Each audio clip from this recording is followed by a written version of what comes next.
Dibacakan buku oleh Rabiatun Rabbaniyah, Atomic Habits, Bab 2. Bagaimana kebiasaan membentuk identitas Anda dan sebaliknya.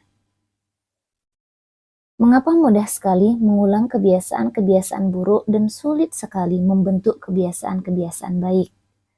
Tidak banyak hal yang dapat memberi dampak lebih dahsyat pada hidup Anda selain memperbaiki kebiasaan sehari-hari Anda. Namun, ada kemungkinan pada tanggal yang sama tahun depan Anda masih mengerjakan hal yang sama, bukan sesuatu yang lebih baik. Orang sering merasa sulit mempertahankan kebiasaan-kebiasaan baik lebih dari beberapa hari, bahkan dengan upaya yang tulus dan terkadang dengan dorongan motivasi sesaat. Kebiasaan seperti berolahraga, bermeditasi, menulis buku harian, dan memasak adalah sesuatu yang menyenangkan selama sehari dua hari, tapi setelah itu menjadi sesuatu yang mengganggu. Bagaimanapun, begitu terbentuk, kebiasaan itu terkesan melekat untuk selamanya, terutama kebiasaan-kebiasaan yang tidak diinginkan. Meskipun kita benar-benar menginginkannya, kebiasaan tidak sehat seperti mengkonsumsi junk food, terlalu lama menonton televisi atau main ponsel, duduk melamun, dan merokok bisa terasa mustahil dihilangkan.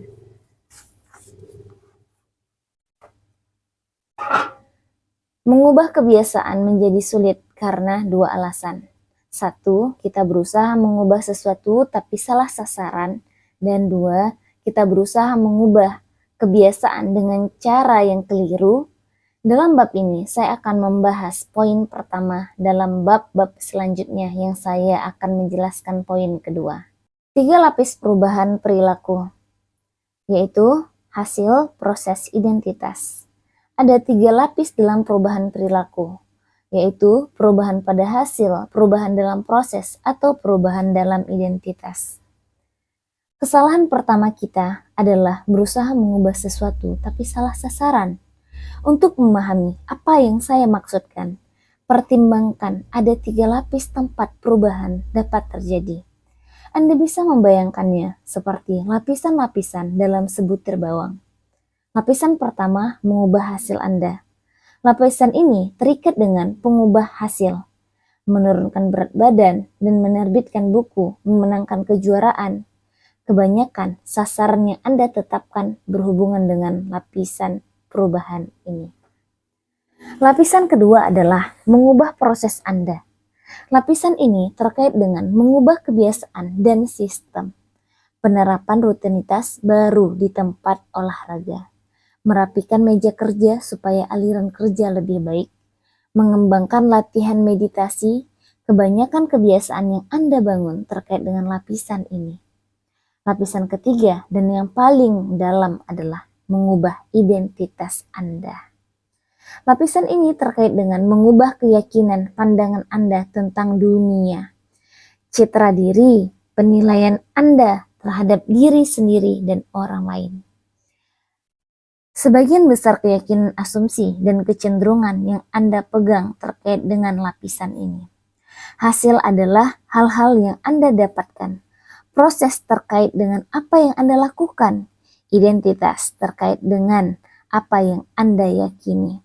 Dalam hal membangun kebiasaan-kebiasaan yang tahan lama, membangun sistem perbaikan 1%, masalahnya bukan bahwa lapisan 1 lebih baik atau lebih buruk daripada lapisan lain.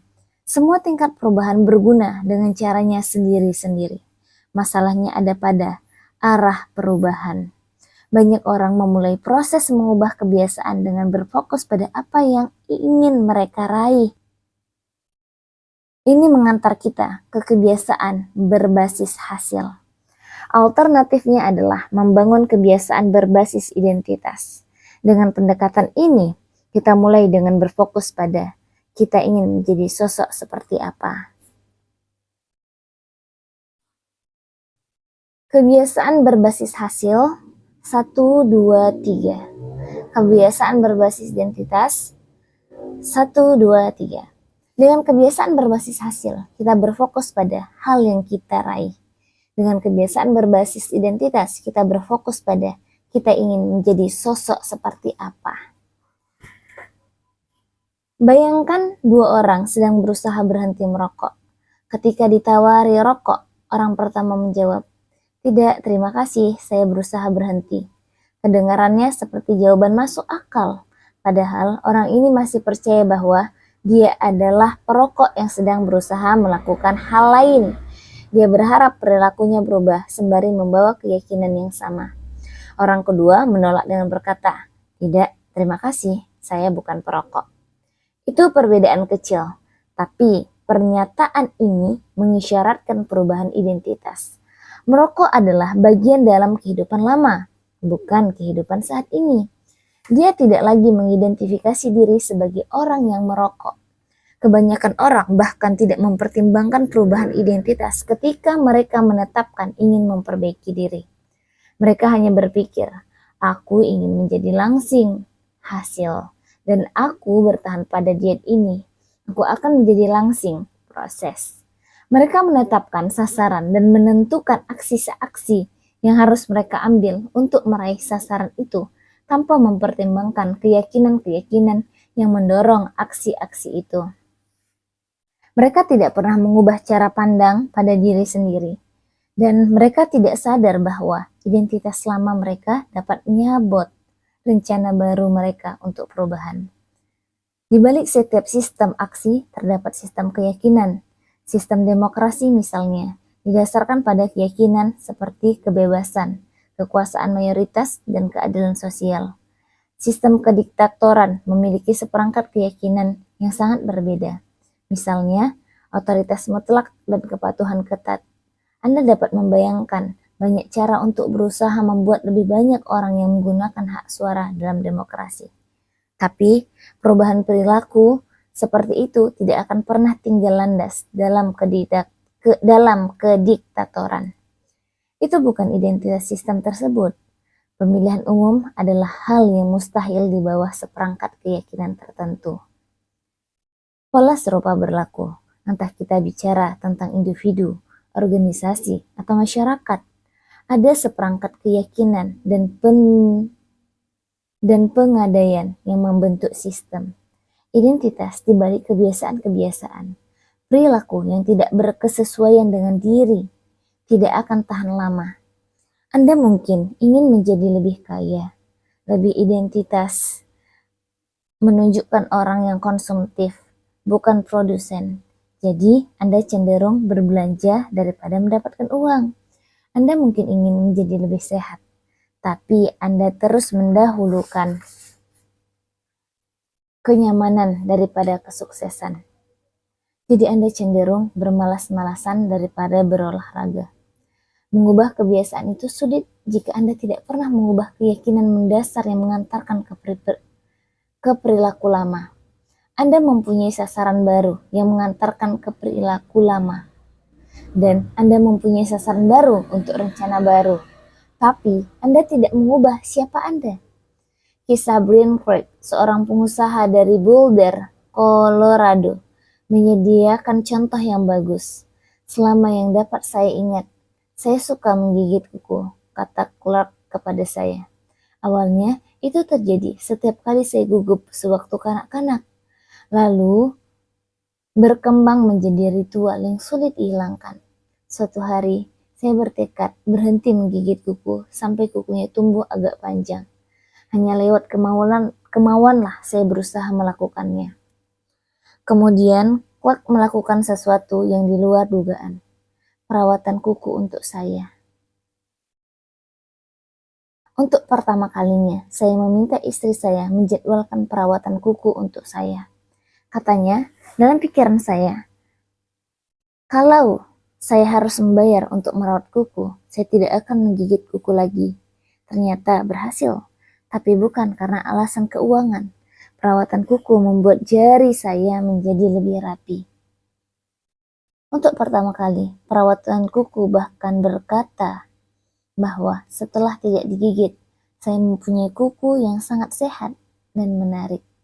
Tiba-tiba, saya bangga atas kuku saya, dan meskipun tidak pernah mengharapkannya, Ternyata hal itulah yang mengubah saya.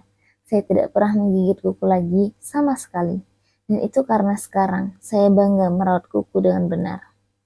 Bentuk akhir motivasi yang muncul secara alami adalah ketika kebiasaan menjadi bagian dari identitas Anda.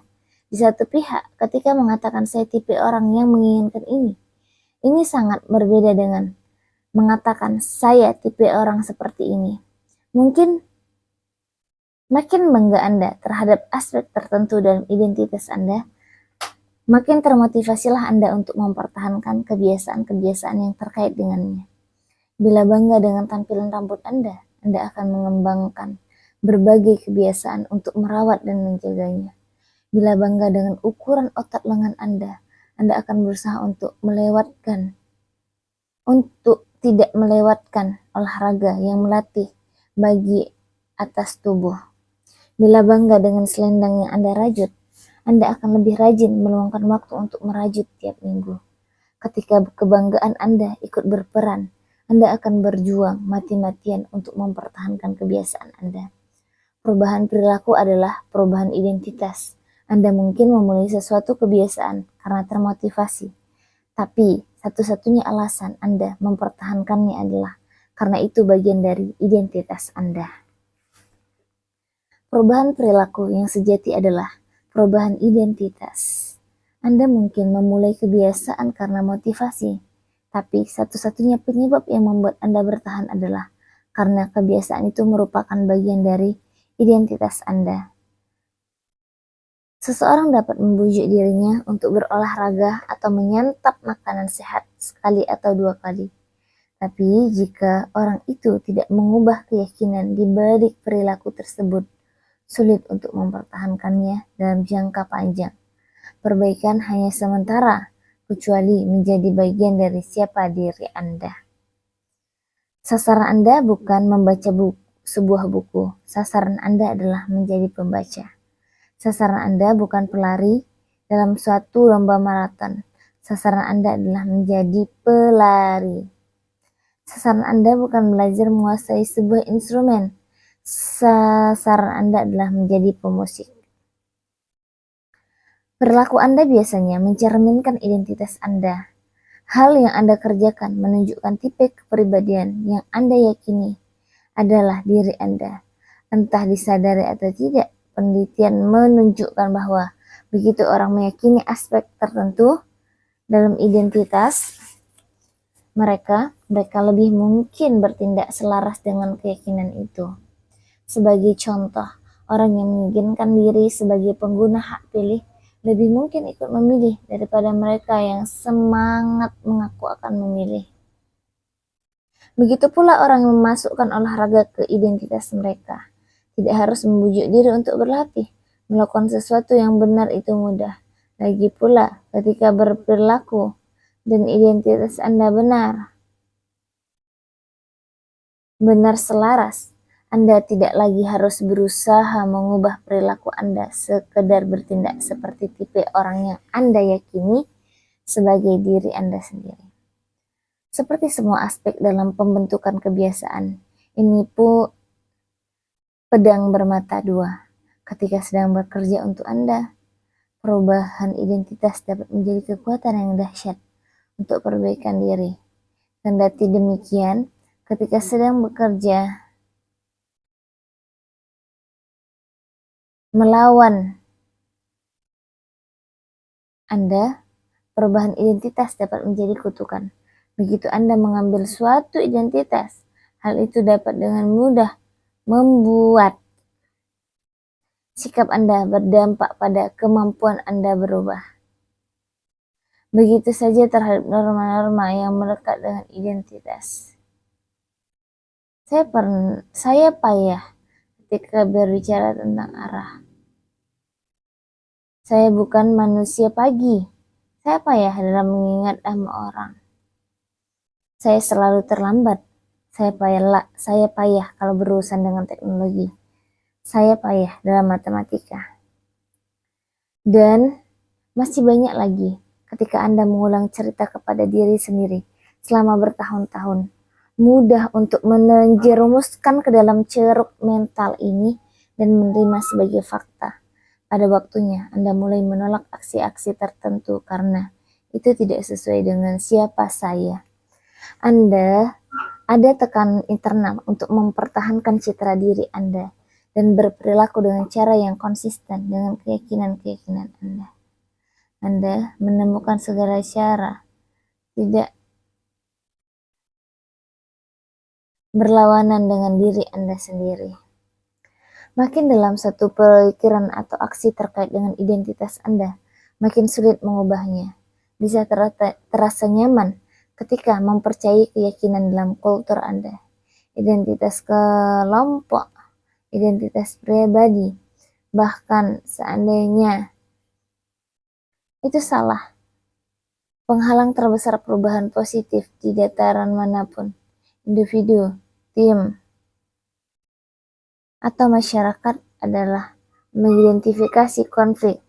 Kebiasaan yang baik bisa terasa masuk akal, tapi kalau bertentangan dengan identitas Anda akan gagal menerapkannya menjadi aksi. Pada suatu hari, Anda mungkin berjuang melawan kebiasaan Anda karena Anda terlalu sibuk atau terlalu lelah atau ratusan alasan lain. Bagaimanapun dalam jangka panjang, alasan utama adalah Anda gagal mempertahankan suatu kebiasaan. Adalah citra diri yang menjadi penghalang. Itu sebabnya saya tidak dapat terlalu terikat pada satu versi identitas. Kemajuan menuntut pembelajar ulang, menjadi versi diri yang paling baik. Menuntut Anda terus-menerus mengedit keyakinan Anda dan meningkatkan serta memperluas identitas Anda. Ini mengantarkan kita ke suatu pertanyaan penting. Jika keyakinan dan pandangan Anda tentang dunia mempermainkan peran yang sangat penting dalam perilaku Anda, dari mana Anda sesungguhnya? Asalnya, bagaimana tepatnya identitas Anda terbentuk? Dan bagaimana Anda dapat menekankan aspek-aspek baru identitas Anda yang berguna bagi Anda dan pelan-pelan menghapus bagian-bagian yang menghambat Anda. Proses 2 langkah untuk mengubah identitas. Identitas Anda berasal dari kebiasaan Anda. Anda tidak dilahirkan dengan keyakinan bawaan. Setiap keyakinan termasuk tentang diri sendiri, dipelajari dan dikondisikan melalui pengalaman. Lebih tepatnya, kebiasaan Anda tergantung pada bagaimana Anda mewujudkan identitas Anda. Ketika merapikan tempat tidur setiap hari, Anda mewujudkan identitas orang yang terorganisasi. Ketika menulis setiap hari, Anda mewujudkan identitas orang yang kreatif. Ketika berolahraga setiap hari, Anda mewujudkan identitas orang yang atletis. Makin sering Anda mengulang sesuatu perilaku, makin sering Anda memperkuat identitas yang terkait dengan perilaku itu. Dalam kenyataannya, kata identitas awalnya diturunkan dari kata Latin, essensitas, yang berarti ada, dan identitem, yang berarti berulang. Jadi identitas Anda secara harfiah adalah ada yang berulang. Apapun identitas Anda saat ini, Anda hanya mempercayainya karena Anda memiliki bukti tentangnya. Kalau Anda pergi ke tempat ibadah selama 20 tahun, Anda mempunyai bukti bahwa Anda religius. Jika Anda belajar biologi selama 1 jam setiap malam, Anda mempunyai bukti bahwa Anda rajin. Jika Anda pergi ke tempat olahraga, meskipun sedang turun hujan,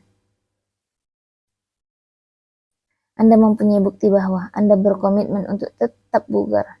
Meskipun banyak bukti bahwa Anda memiliki suatu keyakinan, maksud kuat Anda dan maksudnya. Makin kuat Anda meyakininya. Selama sebagian besar masa awal hidup, saya tidak memandang diri sebagai penulis. Jika Anda dahulu bertanya kepada salah seorang guru SMA atau dosen saya, mereka akan memberitahu Anda bahwa saya hanya penulis biasa. tanpa kelebihan khusus. Ketika memulai karir menulis, saya menerbitkan artikel baru setiap Senin dan Kamis. Selama beberapa tahun pertama, ketika bukti bertambah, begitu pula identitas saya sebagai penulis. Saya tidak memulai karya sebagai penulis, saya menjadi penulis karena kebiasaan saya. Tentu saja kebiasaan Anda bukanlah satu-satunya yang mempengaruhi identitas. Tapi karena sering kebiasaan itu, kebiasaan menjadi yang paling penting.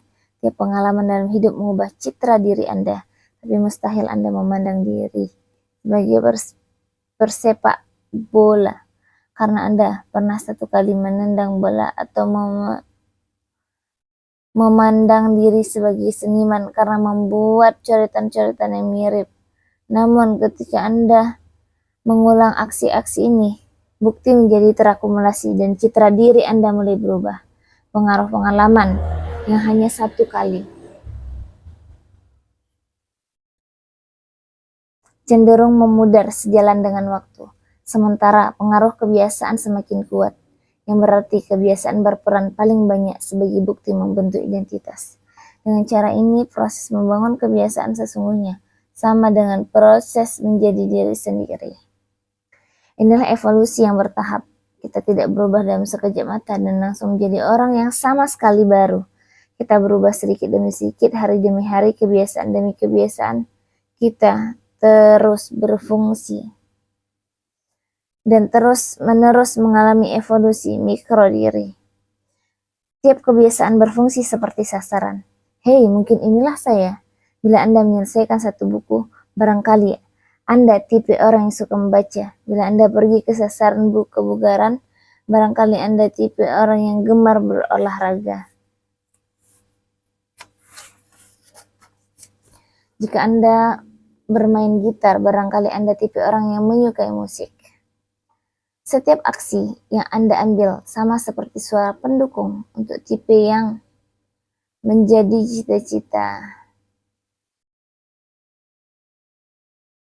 Tidak ada peristiwa tunggal yang akan mengubah keyakinan Anda, tapi ketika dukungan terbangun, begitu pula bukti untuk identitas baru Anda. Ini satu alasan perubahan yang bermakna. Tidak memerlukan perubahan yang radikal.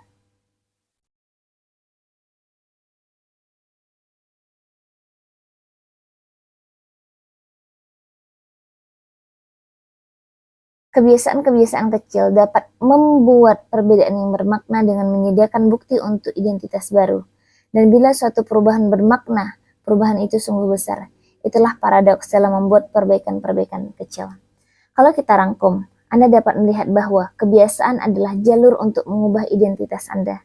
Cara paling praktis untuk mengubah siapa Anda adalah mengubah apa yang Anda lakukan. Tiap kali Anda berlatih bermain biola, Anda seorang pemusik. Tiap kali Anda mulai berolahraga, Anda seorang atlet. Tiap kali Anda menyemangati karyawan Anda seorang pemimpin. Tiap kebiasaan tidak hanya mendatangkan hasil, tapi juga mengajarkan kepada Anda sesuatu yang jauh lebih penting. Percaya pada diri. Anda mulai percaya Anda sungguh dapat meraih hal-hal ini. Ketika suara yang mendukung bertambah banyak dan bukti mulai berubah, kisah yang Anda ceritakan sendiri juga mulai berubah. Tentu saja, cara ini juga bekerja ke arah yang berlawanan. Setiap kali Anda memilih menjalankan kebiasaan buruk, suara yang mendukung untuk identitas itu. Kabar baiknya adalah Anda tidak harus menjadi sempurna dalam setiap pemilihan. Selalu ada suara mendukung untuk kedua pilihan. Anda tidak memerlukan suara mendukung yang bulat untuk memenangi pemilihan umum. Anda hanya memerlukan mayoritas. Tidak penting ketika ada beberapa suara yang mendukung perilaku buruk atau kebiasaan yang tidak produktif. Sasaran Anda cukup memenangkan mayoritas selama mungkin. Identitas baru memerlukan bukti baru. Jika terus menampilkan suara mendukung yang sama seperti yang biasanya, Anda akan mendapatkan hasil yang sama seperti yang biasanya. Kalau tidak ada perubahan proses, Tidak ada pula yang akan berubah. Proses 2 langkah yang sederhana. 1. Putuskan tipe orang yang Anda cita-citakan. 2. Buktikan pada diri sendiri Anda kemenangan-kemenangan kecil.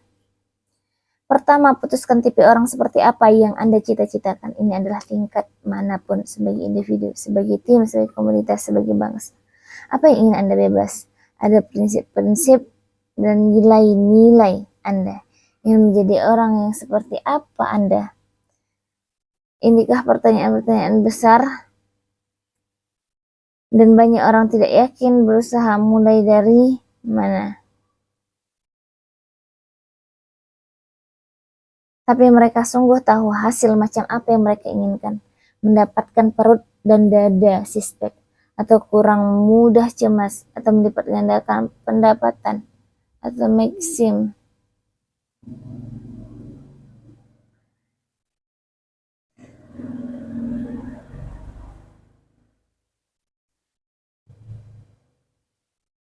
Mulai saja di situ dan runut ke belakang dari hasil-hasil yang Anda inginkan ke tipe orang yang Anda inginkan untuk mendapatkan hasil-hasil tersebut. Tanyakan pada diri sendiri, siapa tipe orang yang dapat memberikan hasil yang saya inginkan? Siapa tipe orang yang mampu menurunkan bobot 20 kg? Siapa tipe orang yang berhasil menguasai bahasa baru? Siapa tipe orang yang berhasil menjalankan usaha rintisan yang sukses? Sebagai contoh, siapa tipe orang yang berhasil menulis buku? Mungkin dia sosok yang konsisten dan dapat diandalkan. Sekarang fokus Anda beralih dari menulis buku berbasis hasil menjadi tipe orang yang konsisten dan andal berbasis identitas. Proses ini dapat menghantarkan ke keyakinan seperti, aku tipe orang yang membela kepentingan hidup. Aku tipe dokter yang menyediakan waktu dan empati yang dibutuhkan pasien. Aku tipe manajer yang memajukan bawahan. Begitu berhasil memegang tipe orang yang ingin Anda capai, Anda bisa mulai mengambil langkah-langkah kecil untuk memperkuat identitas yang dikehendaki. Saya punya teman yang berhasil menurunkan berat lebih dari 50 kg dengan bertanya pada diri sendiri, apa yang akan dilakukan oleh orang yang sehat sepanjang hari? Ia menggunakan pertanyaan ini sebagai panduan. Apa yang akan dilakukan oleh orang sehat? Berjalan atau naik taksi? Apa yang akan dipesan oleh orang sehat? Burrito atau salad? Teman saya membayangkan bahwa seandainya ia berperilaku seperti orang sehat dalam jangka waktu yang cukup lama, akhirnya ia akan menjadi orang itu. Ya benar, konsep kebiasaan berbasis identitas merupakan pengantar pertama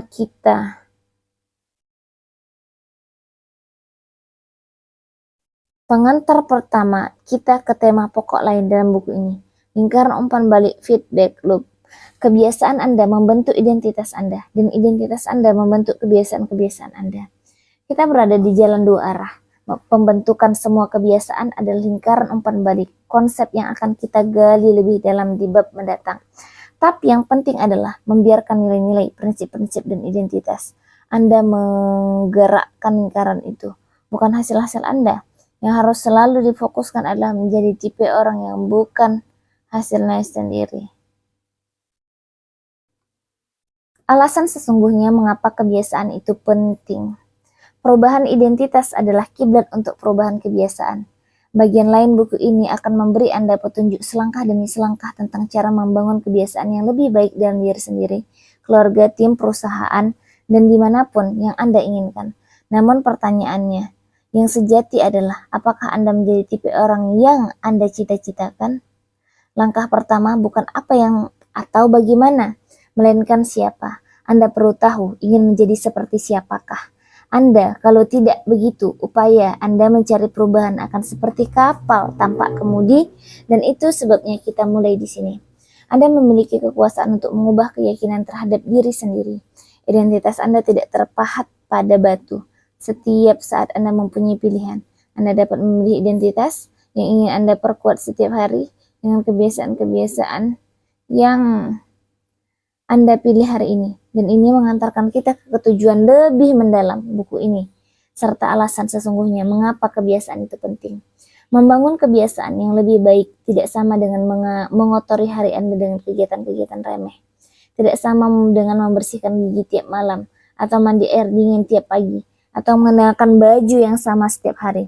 Tidak sama dengan membuat upaya-upaya eksternal yang sukses seperti mencari lebih banyak uang, menurunkan berat badan, atau mengurangi stres. Kebiasaan dapat memudahkan Anda meraih semua hal itu. Tapi pada dasarnya itu tidak terkait dengan mempunyai sesuatu. Kebiasaan terkait dengan menjadi seseorang. Akhirnya, kebiasaan Anda penting karena memudahkan Anda menjadi tipe orang yang Anda inginkan. Kebiasaan menjadi saluran yang memungkinkan Anda mengembangkan keyakinan terdalam tentang diri sendiri secara harfiah dan menjadikan kebiasaan Anda. Rangkuman bab. Ada 3 tingkat perubahan hasil, perubahan proses, dan perubahan identitas. Cara paling efektif untuk mengubah kebiasaan Anda adalah berfokus bukan pada apa yang ingin Anda capai, melainkan tipe orang yang Anda inginkan. Identitas Anda muncul dari kebiasaan-kebiasaan Anda. Setiap aksi sama seperti suara dukungan untuk tipe orang yang Anda inginkan. Menjadi versi terbaik diri Anda menuntut Anda terus-menerus mengedit keyakinan Anda dan meningkatkan serta memperluas identitas Anda. Alasan utama kebiasaan itu penting bukanlah karena memberi hasil-hasil yang lebih baik, meskipun bias, tetapi karena kebiasaan dapat mengubah kebiasaan tentang diri sendiri.